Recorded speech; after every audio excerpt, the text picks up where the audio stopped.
So when we talk about the criminal justice system, there's a lot of different variables, a lot of different things that go into it, and there's two sides to it. A lot of times people don't realize, but the criminal justice system isn't just the side that offers an employment opportunity. There's the side that I've experienced that offers the prison opportunity as well. So we'll dive into that. But before we go too far, I want to talk about a couple things with you guys, if we could. So me and my daughter, my wife, this is my wife, Tanique. My daughter, my wife, and I have a 7-year-old. Hopefully none of you guys have kids, because believe it or not, my 7-year-old, she gives me a run for my money every single day. She's just like me, more like her mom, but you didn't hear that from me. So we was watching this movie, and the movie was called The Hate You Give. And what the movie really struck, it struck a chord with me, because what it really attacks is preconceived notions and biases. And if you guys don't know what biases are the things that we believe in our head in order to protect ourselves before we are 100% aware of a situation. So what I didn't realize is that the preconceived notions that we have actually are in place to protect us. So one of the preconceived notions that this story attacks is the story is about a girl who grows up in an impoverished neighborhood. And although she grows up in an impoverished neighborhood, her dad wants a better life for her, so he pays for her to go across the county to go to a school in an upper class neighborhood. So she basically, the whole entire story is she's living two different lives. When she goes to school, she's one person. When she comes home, she's one person. And the point of the story was she went to a party in her neighborhood and one of her best friends got shot and killed. And the whole movie, the conversation was very different from the school she went to and the people that experienced and heard about the loss of the young man that got shot and killed compared to the neighborhood she grew up into. And a lot of these things that were discussed were the preconceived notions and biases I'm sure we all had. So the reason I wanted to start with this is just so we can kind of use it as an icebreaker, kind of make sure that everybody's relaxed, everybody is good to go, because some of the things that we discuss may be uncomfortable. Some of the things that we discuss may be unorthodox. Some of them, for lack of better word, my wife calls me goofy. But I think that they're very important, because I think that as we begin to talk about this judicial system, or whatever role you may play in it, the thought process and the level of empathy you can apply to your job is going to actually dictate the level of success you have in that said job. So when we talk about preconceived notions or biases, what are some that you may have? I'm looking for about 3 to 5 answers. What are some preconceived notions you may have? I'll start with one. Black people like eat fried chicken. That's actually real, that I do, but that's a preconceived notion, right? Can anybody else give me one that they may have, or one they may have learned, heard, or grew up believing? Don't be embarrassed, I promise you. You're not gonna, well, you shouldn't offend anybody, because again, these are our preconceived notions that we all learn. So one thing that I learned, my wife came from Jamaica. She came around the time Usain Bolt won a lot of gold medals, so I thought that she ran track automatically.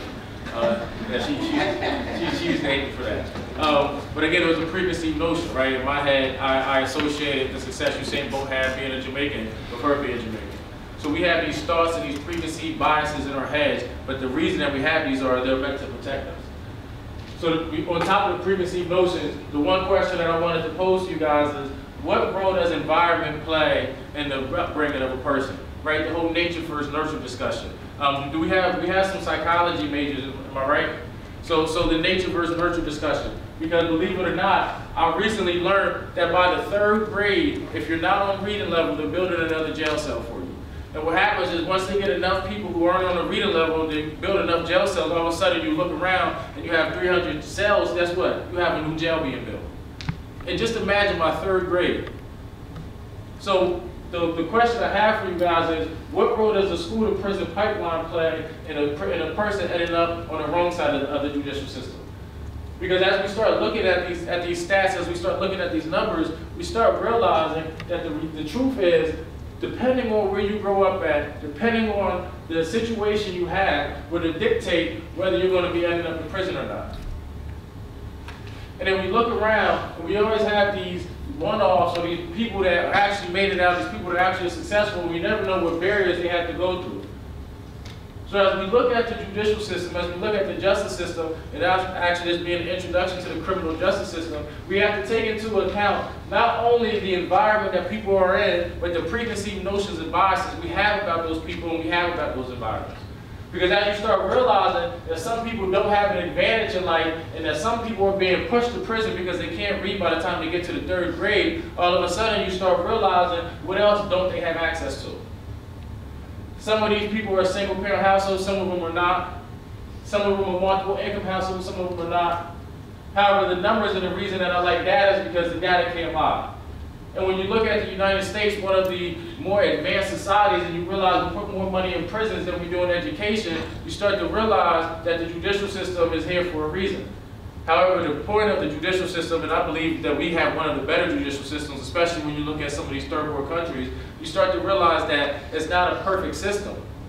So an imperfect system with perfect people in it, all of a sudden we can start getting some results. And when I say perfect people, obviously nobody's perfect, but when you realize your preconceived notions and you realize what the stats say, you're in a better position to make an informed decision on the things that you deal with. So before we get into that, obviously what role does environment play in a person's development, what I want to do is temperature warning. Is that something that we need to work on? What's that? Temperature warning. Well, I hope not. I've never seen that before. All right, if you guys get hot, just let me know. So what role does environment play? I'll back up and give you guys some background information on myself. Like I said, my name is Tavon Parker. I come from York, Pennsylvania, so it was about an hour-and-a-half drive, which isn't too far. We're still in the same state. You guys are closer to Penn State, though, right? About an hour. Yeah, so we're about like 2.5, 3 hours from Penn State. Yeah. So born and raised in New York City, it's really a small city. It's like 5 square miles. You can walk from one side of the city to the other side of the city in about 20 minutes. So growing up, everybody kind of knew each other. And the next slide, it talks about risk factors. But this is important for you guys to know with your major, your choice of education, because the risk factors are ACEs, adverse childhood experiences. And what the ACEs do, it's actually the papers that I passed around. I'm going to have you guys fill out in a little while. Did we pass them around? Yes, we did. So the ACEs, what they do is they take a list of what they call risk factors and ask you all these questions. And the higher the risk factors are, the more likely that child is going to experience adverse childhood experiences. The lower the risk factors are, the more likely that child will be successful. The same thing with the protective factors. So all of this on a piece of paper. So what I didn't know when I was growing up was that they have all these little check marks. So growing up, my parents got divorced when I was 6 years old. My older brother was 8 years old. And I'll never forget, because that was around the time I started kindergarten. And I started acting out of kindergarten and getting in trouble, and I didn't really understand why. And then as I started to grow up, I ended up getting kicked out of my elementary school. It's kind of hard to get kicked out of elementary school, but I guess enough's enough, right? And I ended up going to a different elementary school, and growing up, all I could ever remember was playing basketball, and it was just me and my brother. Right? And I ended up being good at basketball. Again, it was a preconceived notion that I learned because as a black student athlete, a lot of people that looked like me play basketball, football. Right? But I didn't realize how many other sports were out there. I didn't realize how many opportunities were out there and how many other things that we could do. So growing up in a small city, I played basketball, and I'll never forget my mom telling me the only way I would go to college is if I got a scholarship. Right? She didn't take financial aid out, but her goal was for me and my brother to get a scholarship. After all, she graduated from college, and she wanted us to follow in her footsteps. So I ended up playing basketball throughout high school. I ended up being a 1,000-point scorer. I guess that was kind of good, right? I ended up being a 1,000-point scorer and getting a scholarship to go to Millersville University, but I lacked the proper perspective. I didn't know exactly how to be successful in college. Right? I didn't feel like high school necessarily prepared me to be on my own and to do what I needed to do in college. Things like study skills or study habits. I didn't even know where the library was when I went to Millersville University. But I can tell you what, I was really good at basketball. So I kept playing basketball at Millersville University, and my brother came too. We're the only brothers to score 1,000 points in high school. We went to Millersville, we was doing pretty good. But the thing they don't tell me, what I didn't know about college compared to high school, is that you can be good at basketball, but if you're not good at school, it kind of doesn't work. So I ended up losing my scholarship, coming back to my small city, coming back to the environment that I worked so hard to get out of, and ended up going right to the same crowd that I just left and worked so hard to get away from. And I ended up doing the same things that they were doing. So the reason why I do what I do now is because I feel like I can relate to people that make bad decisions. I feel like I can relate to people that lack perspective. I feel like I can relate to people that don't have this whole thing called life figured out yet. Because when I went back to my city, instead of trying to start my lawn care business back up, instead of following my girlfriend at the time who was in college, I decided I was going to start selling drugs and ended up going to jail. And that was the most impactful 14 months of my life, because while I was in jail, that's when I had this paradigm shift, and I realized exactly what I was doing to my society. We had a 2-year-old daughter. I realized exactly what I was doing to my family. Everything that I was fighting against, I was actually perpetuating. So in that 14 months, that's when my life changed. I ended up getting boot camp, so I got early release. And once I got out of jail, everything kind of went fast forward. I decided, okay, instead of doing the illegal entrepreneur aspect, I want to do the legal part. Instead of trying to run the streets, I was just going to worry about my family. And I'll never forget, because it's like momentum doesn't know positive from negative. And as soon as I started doing the positive things, boom, life came crashing down. And my brother ended up getting shot and killed on February 26, 2020. So as soon as I got out of jail, I had 2 years with my brother. He ended up getting shot and killed, and I realized that this thing called life isn't exactly what I thought it was. That in fact, this thing called life, the more people you can impact, the more people you can help, the better your life ends up being. Because when my brother told me, and I'll never forget this story, but growing up, and I had 3 brothers, me and my one brother would go play basketball, AAU tournaments, go do a bunch of different things, and my other brother, he never went. And he told me one time that his mom couldn't afford to send him to the things that my mom could afford to send us to, so he didn't get that opportunity. So that's what I call exposure. A lot of times growing up in these impoverished areas, you don't get exposed to all life has to offer. And one of the things that I learned is you don't know what you don't know. And to break it down in simpler terms, you don't know how big this world is. I went on my first cruise about 2 weeks ago, and it blew my mind, because when I first got out of prison, I was on parole and I couldn't go, and my wife and my daughter went. And they came back and they had all these great stories. If I told you a cruise ship had 17 floors, you probably wouldn't believe it until you see it for yourself. It was like pools, and it was amazing. But again, because of one decision I made after I lost my scholarship, I couldn't have that experience with them. See, life is all about the experiences and how you can impact somebody else. So after my brother got shot and killed, I realized, wow, a lot of people don't have exposure. A lot of people are exposed to things outside of their neighborhood, outside of their city, outside of their block. How can we start exposing people to these things? So I started this nonprofit called the Advantage Program. And the goal of the Advantage Program is to expose these kids to life outside of things they're readily accessible to. And as simple as once a month, we go on a field trip. So we're going to HBCUs, we're going to college basketball and football games, professional basketball and football games, the Constitution Center. We just try to get them out of the city. And you know what never surprises me? As you get out of the city and you see more things, your thoughts start to grow. Your dreams and your goals and your aspirations start to grow. And I think a lot of times when people end up on the wrong side of that judicial system, what happens is there's a lack of creativity, there's a lack of thought, there's a lack of things that they actually plan to do. So jumping back on track, here goes some examples of the risk factors that I mentioned. But what I want you guys to do, you can use yourself, you can use your own kids, your nephews, your nieces, any kid that you know. But I want you guys to take 5 minutes and fill out the risk factors from a level of 1 to 5. From a level of 1 to 5, 1 being the lowest, 5 being the highest. For example, it says, talk to me about your kids' friends. Does your kids hang out with a good friend group, or is there a lack of social support? So if you feel like whoever you're talking about, if it's yourself, if it's your niece, your nephew, your son, your daughter, if you feel like they have a good friend group, you'll put 5.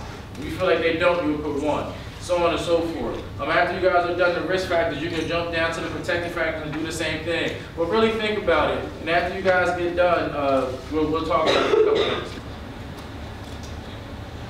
All right, does anybody have all 5s? It's always fun to ask that. So we give these to the parents in the nonprofit that I have, and none of the parents ever have any 5s. In fact, they always tell me how their kids are angels. But somehow when I go to the schools have a different answer. So it's always an interesting dynamic. So how many of you guys have seen risk factors or any of these questions before? I heard you say you guys went over this before.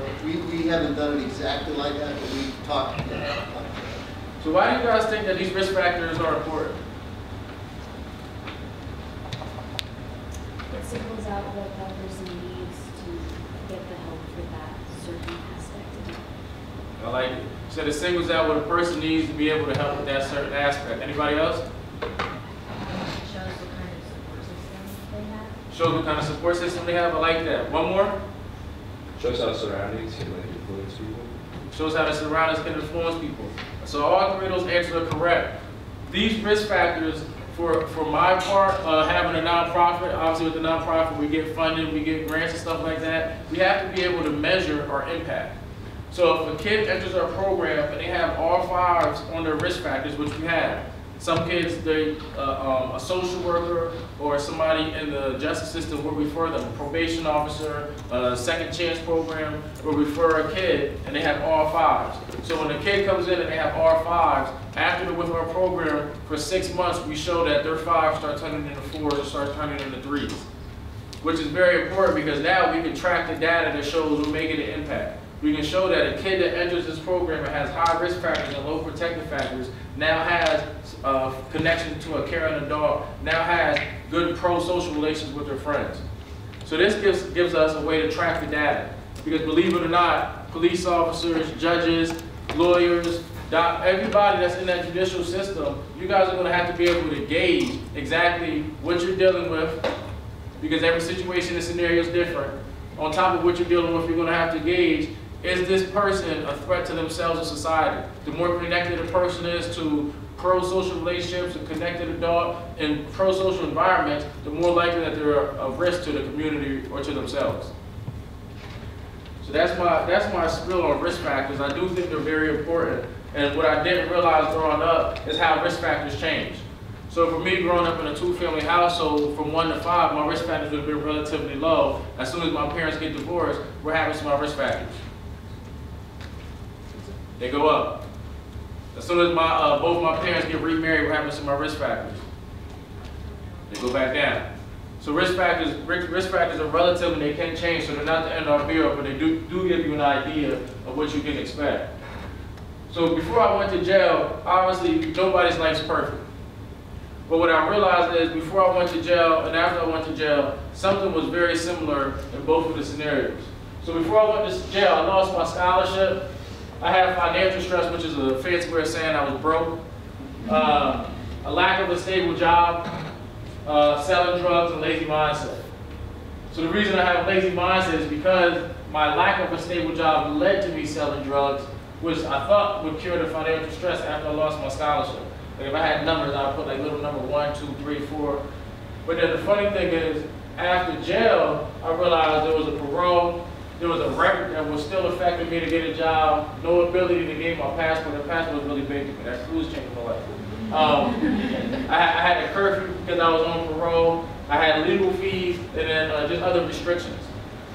So what I realized was when I was creating this, if you look at the challenges before jail and you look at the challenges after jail, a lot of those challenges seem like they're man-made.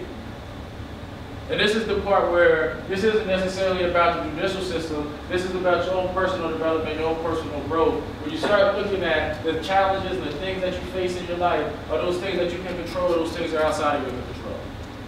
Because I'm a firm believer in controlling what you can control, but before I went to jail, if I would have focused on getting a job instead of focusing on the money aspect, I probably wouldn't have had these post-jail challenges. Because there goes a story for you guys. But when I was getting sentenced, I actually got sentenced 2 to 5 upstate. So have you guys talked about sentencing guidelines? So the way these sentencing guidelines work, a judge, my lawyer and the DA negotiate and they come up with a plea deal.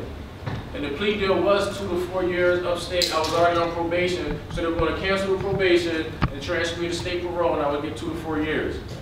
For some reason, the judge said he didn't want to accept that. He's never heard of probation being canceled for parole, so he didn't want to accept that deal. They had to figure something out. We'll take a recess. So now I'm sitting there, and the DA comes up to my lawyer, and he tells him, well, you can just take it to trial and kick my butt. He didn't say butt. He cussed. And I started looking at my lawyer like, what does that mean?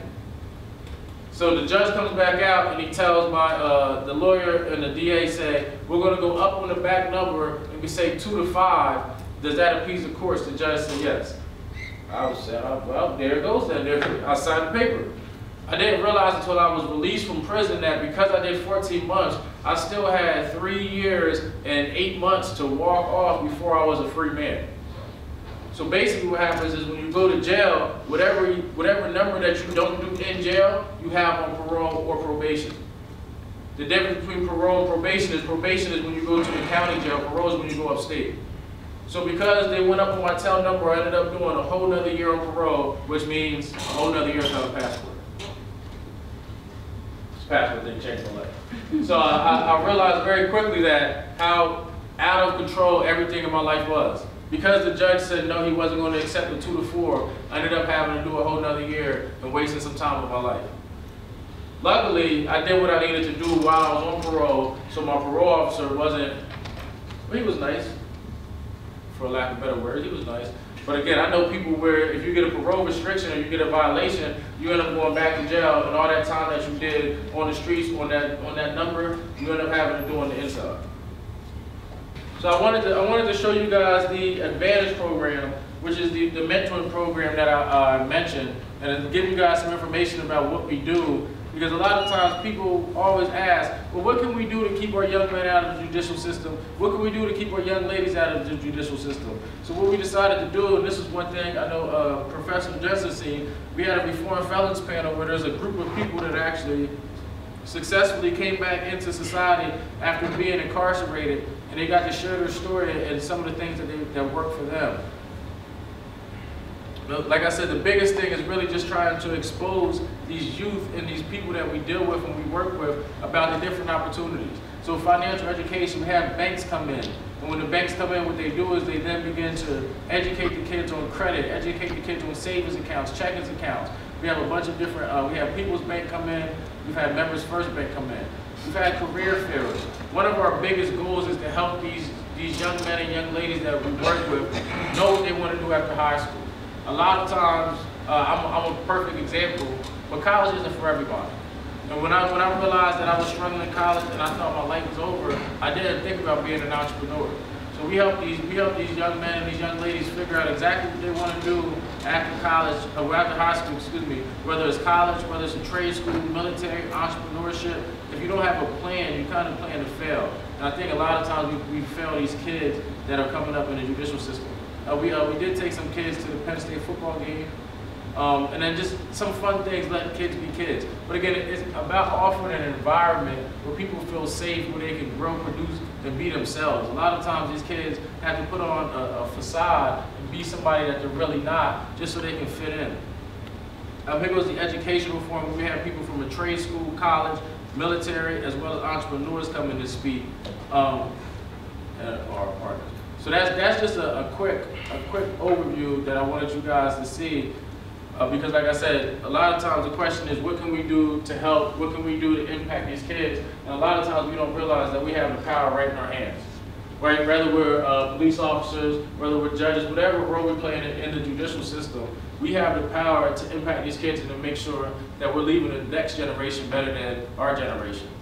So what I do is I want to leave some time for questions. So I'll leave you guys with this story. And the story is one of my favorite stories because the story is actually about 2 old men. And probably older than you. You look relatively young. But the 2 old men, they were like a nursing home. And for those of you guys that don't know, the nursing home is kind of set up like a hospital where you get a bed here, you get like a little sheet to divide it. And then the way it works is one guy's by the door, one guy's by the window. And the guy that was by the door, he used to always ask the guy by the window what he seen. Like as soon as they open up the blinds, the sun's shining, and he's like, man, what do you see out there? Both these guys are like, they can't really move, they're in their beds. They probably need to help changing their diapers or whatnot. So the guy says, what do you see out there? And the guy always told him something beautiful, right? I see a dog out here chasing the tail. I see a man out here proposing to his girlfriend. I see kids out here running, playing catch. And the guy he always appeased him, always tells him a beautiful story.